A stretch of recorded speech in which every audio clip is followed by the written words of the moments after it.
Welcome, everybody. We're here to take note of the fact that journalism is alive and well and feisty, especially at the New York Times. Hey, did you send it? He's lying. There's two A1 meetings. 10:30 where we discuss the stories of the day, what we're going to offer. It's kind of a competition. You go in there and we fight to get on A1. We are the New York Times, and we are dictating terms. At the tender age of 31, I still had a year left to being the violent, drug-snorting thug before I found my way to this guy, the one with a family and a job at the New York Times. All right, well, here's the lead. The Times was really where I wanted to work from when I was very young. I always had this idea of the place where great things happen and were done. Oh, good, my sources are starting to come out.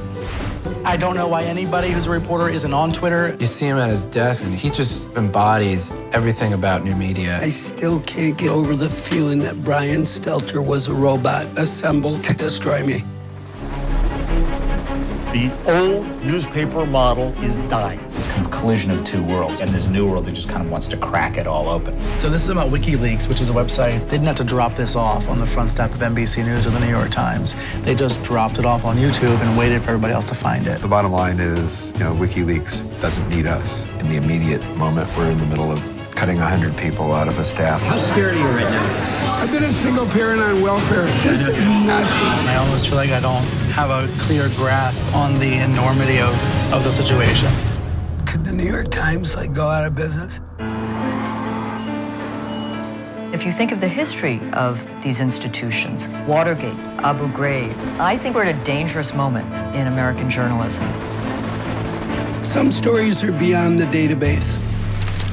Sometimes people have to walk past the conventional wisdom. They asked if anybody who wanted to volunteer for Baghdad, so I'm going to Iraq. News is not dying. The Times still, I think to a remarkable degree, does set the agenda. The New York Times has dozens of bureaus all over the world, and we're going to toss that out and kick back and see what Facebook turns up. I don't think so.